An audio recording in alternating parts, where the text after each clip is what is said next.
Hello friends, तो इस video में फिर से आपका बहुत ही वेलकम है। और आज के इस वीडियो में हम बात करने वाले हैं बायोडाइवर्सिटी के बारे में। बायोडाइवर्सिटी जिसको हम हिंदी में जैव विविधता के नाम से भी जानते हैं। तो आइए शुरू करते हैं। सबसे पहले हम समझेंगे कि बायोडाइवर्सिटी मतलब जैव विविधता आखिर होता क्या है। फ्रेंड्स, नाम से हमको यहाँ पता चल रहा है जैव विविधता मतलब जीवों की बात की जा रही है।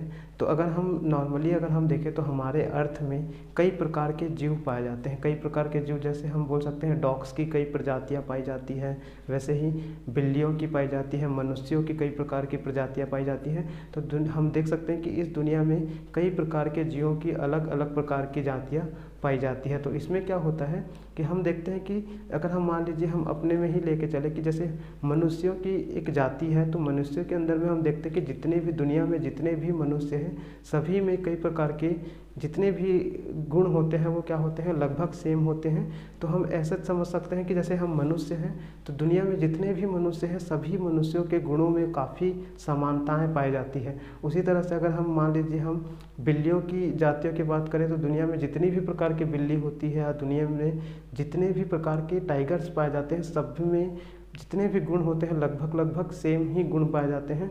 तो दुनिया में आप किसी भी जाति को उठाइए, चाहे वो कह सकते हैं एनिमल्स हो, चाहे वो प्लांट वगैरह भी हो सकते हैं। जैसे आप नीम के पेड़ को उठाइए या फिर आप कह सकते हैं कि किसी भी एक पेड़ को के ऊपर आप बात कीजिए, तो दुनिया में किसी भी जाति के अंदर हमको देखने को मिलता है कि उनके गुण लगभग क्या होते हैं, समान ही होते हैं। कुछ ऐसे गुण भी पाए जाते हैं जो एक ही जाति के अंदर क्या होते हैं, डिफरेंट होते हैं।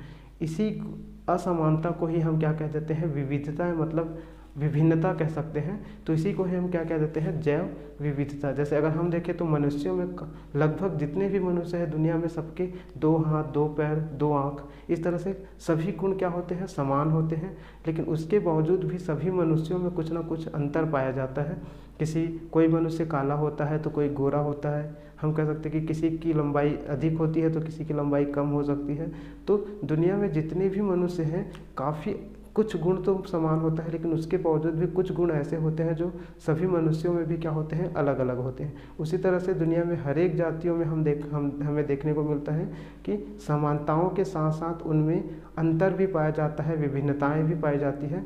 तो उसे ही हम क्या कह देते हैं, जैव विविधता या फिर बायोडाइवर्सिटी कहते हैं। अगर एक शब्दों में अगर मैं बात करूँ तो दुनिया में पाए जाने वाली सभी जीवों में उन कुछ समानताओं के अलावा कुछ असमानताएं भी पाई जाती है। इसी असमानता को हम क्या कह देते हैं, जैव विविधता का नाम लेते हैं। तो ये हमारा जैव विविधता हो गया। और जैव विविधता को अच्छे से क्लियर एक्सप्लेन करने के लिए विटकर ने एक क्लासिफिकेशंस दिया था। विटकर का एक वर्गीकरण सिद्धांत आया था जिसके ऊपर अभी हम चर्चा करने वाले हैं। तो चलिए फ्रेंड्स शुरू करते हैं कि विटकर का वर्गीकरण क्या होता है।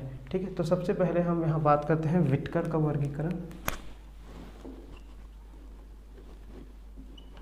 विटकर क्लासिफिकेशन, ठीक है। तो विटकर क्लासिफिकेशंस में जो एक साइंटिस्ट थे विटकर, उन्होंने दुनिया में जितने भी प्रकार के सजीव हैं, जीने वाले जितने भी जीव हैं, उनको वर्गीकृत किया था, क्लासिफाइड किया था, जिसे हमने क्या कह दिया, विटकर क्लासिफिकेशंस के नाम से जाना। तो विटकर क्लासिफिकेशंस में किस तरह से क्लासिफाइड किया गया, ठीक है। तो इसके अब हम बात करते हैं। तो विटकर क्लासिफिकेशंस में सबसे पहले जितने भी एनिमल्स बोल सकते हैं, सजीव, जिसको हम एनिमेट भी बोलते हैं, ठीक है ना, एनिमेट, इसको क्लासिफाइड किया गया था। तो सबसे पहले क्लासिफाइड कैसे किया गया था कि इसमें सबसे पहले ये देखा गया कि जितने भी दुनिया में सजीव हैं, जितने भी जीव हैं, उनमें क्या हो रहा है कि सभी में देखा गया कि सेल मेम्ब्रेन किसी जीव में पाया जाता है, किसी में सेल मेम्ब्रेन नहीं पाया जाता। सेल मेम्ब्रेन क्या होता है, किसी भी सेल, जो अगर हम कोशिका की बात करें तो जैसे मान लीजिए ये एक कोशिका है, तो एक सेल के ऊपर का जो एक कवर होता है इसे ही हम क्या कह देते हैं, सेल मेम्ब्रेन के नाम से जानते हैं, सेल मेम्ब्रेन, ठीक है। ये याद रखें, किसी भी सेल के ऊपर की झिल्ली को हम क्या कह देते हैं, सेल मेम्ब्रेन। तो सेल मेम्ब्रेन के अकॉर्डिंग क्या किया गया, जिसमें सेल मेम्ब्रेन जिसमें पाया गया, ठीक है ना, जिसमें सेल मेम्ब्रेन पाया गया उसको अलग रखा गया, और जिसमें सेल मेम्ब्रेन नहीं पाया गया, जिसमें सेल मेम्ब्रेन नहीं पाया गया उसको अलग रखा गया। तो उसको हमने कह दिया प्रोकैरियोटिक्स, प्रोकैरियोटिक, ठीक है, अच्छे से याद रखिए। जिसमें सेल मेम्ब्रेन पाया गया उसको हमने कहा प्रोकैरियोटिक्स, और जिसमें सेल मेम्ब्रेन नहीं पाया गया उसको हमने कहा यूकैरियोटिक।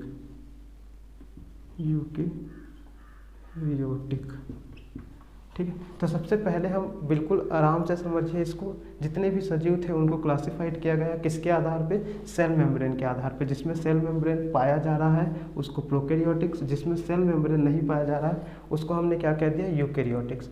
अब प्रोकैरियोटिक्स में हमको देखने को मिला कि जितने भी प्रकार के यूनिसेलुलर जीव होते हैं जिसमें एक ही कोशिका पाई जाती है, एक ही सेल होता है, उसको हमने क्या कह दिया? प्रोकैरियोटिक्स। ठीक है ना, तो इसमें यूनिसेलुलर जितने भी जीव होंगे उसको हमने क्या कह दिया? प्रोकैरियोटिक। जैसे अगर मैं इसमें एग्जांपल की बात करूं तो इसमें यूनिसेलुलर का जो एग्जांपल हो जाता है वो हो जाता है आपका बैक्टीरिया,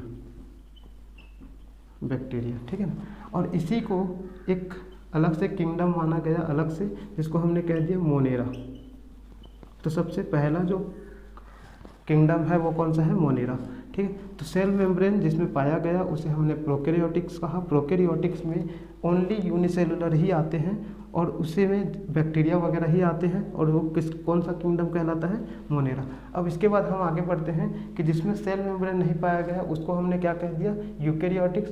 और यूकैरियोटिक्स में हमको देखने को मिला कि इसमें भी दो प्रकार का क्लासिफिकेशंस हुआ। जैसे एक यूनिसेलुलर और दूसरा क्या था? मल्टीसेलुलर।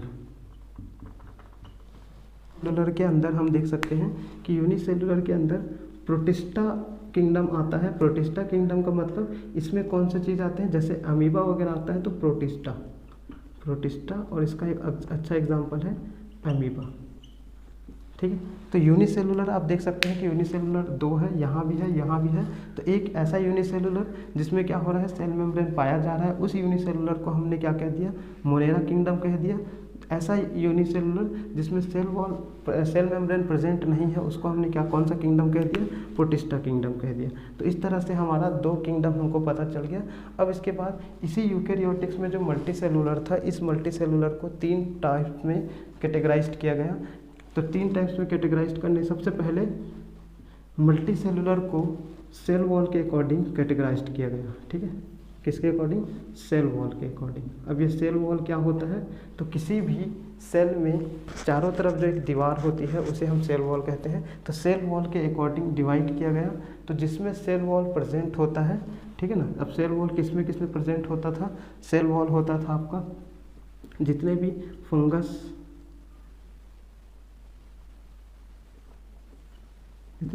फंगस वाले ग्रुप होते थे उसमें सेल वॉल प्रेजेंट होता था। जितने भी प्लांट से रिलेटेड, जैसे जिसमें जितने भी पेड़ पौधे आ जाते हैं वो क्या होता था? उसमें सेल वॉल होता था। तो इस तरह से इसमें सेल वॉल होता था। जबकि हम देख सकते हैं कि जितने भी एनिमल होते हैं उसमें सेल वॉल नहीं होता था। जितने भी एनिमल होते हैं उसमें सेल वॉल नहीं होता था। तो क्या हुआ? जिसमें सेल वॉल नहीं होता, यहाँ हम लिख देते हैं, जिसमें सेल वॉल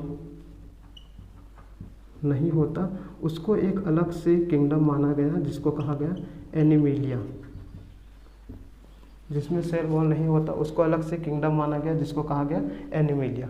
ठीक है, और इसमें हम आराम से लिख सकते हैं, जैसे हम मैन या फिर फिश या और कई सारे हम मल्टीसेलुलर आप एग्जांपल ले सकते हैं। तो जितने भी जीव जंतु हैं सभी किसके अंतर्गत आ गए? एनिमेलिया किंगडम के अंदर आ गए। अब हमारा बच गया कि जिसमें सेल वॉल होता है, ठीक है, जिसमें सेल वॉल होता है उसको हमने फिर से 2 टाइप्स में बांटा। ठीक है, अब एक को हमने कह दिया, अब सेल वॉल तो दोनों में होता है, तो दोनों में सेल वॉल होता है, लेकिन हम देख सकते हैं कि जितने भी फंगस होते हैं उस फंगस वाले जो फंजाई ग्रुप होते हैं उनमें फोटोसिंथेसिस नहीं होता। ठीक है ना, तो इसमें हम देख सकते हैं कि फोटोसिंथेसिस, यहाँ लिख देते हैं, फोटोसिंथेसिस मतलब प्रकाश संश्लेषण नहीं होता, इसीलिए इसको हमने अलग से एक किंगडम माना। और जिसमें फोटोसिंथेसिस होता है, फोटोसिंथेसिस प्लांट्स में होता है, तो उसको हमने प्लांटी का नाम दे दिया। तो इस तरह से फंगस में आपका राइजोपस एग्जाम्पल में आ जाता है, राइजोपस राइजोपस और कई सारे फंजाई के एक ग्रुप से हैं। फिलहाल एक एग्जांपल काफ़ी है, राइजोपस। और प्लांटी में आपका जितने भी पेड़ पौधे हैं सभी आ जाएंगे। और प्लांट लिख सकते हैं आप इसमें, नीम का, जामुन का, जो लिखना है आप लिख सकते हैं, अमरूद का।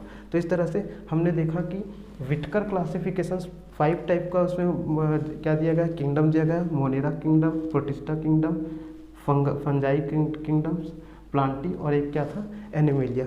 तो इसको एक बार फिर से मैं समराइज कर देता हूँ। सबसे पहले एनिमल्स को सेल मेम्ब्रेन के अकॉर्डिंग देखा गया। तो सेल मेम्ब्रेन जिसमें पाया गया उसको प्रोकैरियोटिक कहा गया, जिसमें सेल मेम्ब्रेन नहीं पाया गया उसको यूकैरियोटिक कहा गया। ठीक है, जितने यूनिसेलुलर थे सेल मेम्ब्रेन वाले उसको मोनेरा किंगडम कहा गया, जितने भी यूकैरियोटिक्स वाले यूनिसेलुलर थे उसको प्रोटिस्टा किंगडम कहा गया। अब यूकैरियोटिक्स में जो मल्टी सेलुलर थे उन मल्टी सेलुलर को सेल वॉल के अकॉर्डिंग कैटेगराइज किया गया, बांटा गया। तो फंजाई और प्लांट अलग एक ग्रुप में हुए, जबकि एनिमल अलग ग्रुप में हो। किसके आधार पे, सेल वॉल इनमें पाया जाता है जबकि एनिमल में सेल वॉल नहीं पाया जाता, इसीलिए इसको अलग कर दिया गया। अब सेल वॉल नहीं होने के कारण जो एनिमल थे उसको एनिमेलिया किंगडम कह दिया गया, जिसमें हम आते हैं। जितनी भी मछलियाँ, जीव जंतु, टाइगर्स वगैरह सभी इस एनिमेलिया में आ जाते हैं। नाम से पता चल रहा है एनिमल मतलब एनिमेलिया। ठीक है, जबकि जो फंजाई और प्लांट जो अलग हुआ था जिसमें सेल वॉल प्रेजेंट था, इसको फोटोसिंथेसिस के अकॉर्डिंग 2 टाइप्स में डिवाइड किया गया। आपने देखा है कि जितने भी फंजाई होते हैं उन फंजाई में क्या होता है, कभी भी फोटोसिंथेसिस नहीं होता, वो सड़े गले चीज़ों को खाकर ही अपना लाइफ सर्वाइव कर लेते हैं, इसलिए उसमें फोटोसिंथेसिस कोई ज़रूरी नहीं होता। तो फंजाई वाला जो ग्रुप था उसको फोटोसिंथेसिस नहीं होने के कारण उसको अलग से किंगडम माना गया, जबकि जिसमें फोटोसिंथेसिस बहुत इंपॉर्टेंट है जैसे प्लांट वगैरह, उसको प्लांटी किंगडम मान के उसको अलग कर दिया गया। इस तरह से व्हिटकर ने बहुत ही बेहतरीन जो 5 टाइप किंगडम में क्लासिफिकेशन दिया था वो बहुत ही ज़्यादा सक्सेस रहा, जो आज तक हम इसका यूज़ करते हैं। तो इस तरह से ये आज का हमारा एक शॉर्ट वीडियो था, छोटा सा, ज़्यादा ये बड़ा नहीं। तो ये बहुत ही इंपॉर्टेंट हो जाता है कि बायोडाइवर्सिटी आखिर है क्या, और बायोडाइवर्सिटी के साथ जो एच व्हिटकर का जो क्लासिफिकेशन है वो कैसे होता है। तो इस तरह से फ्रेंड्स इस वीडियो में बस इतना ही। इसी तरह से जो और आपके क्लासेस से जो आगे के वीडियो हमारे प्लेलिस्ट में मौजूद है तो आप जाकर उसको भी देखिए। उम्मीद करते हैं वीडियो आपको अच्छा लगा होगा। वीडियो को लाइक कीजिए, हमारे चैनल को सब्सक्राइब कीजिए और अपने सभी फ्रेंड्स को ये वीडियो शेयर कीजिए।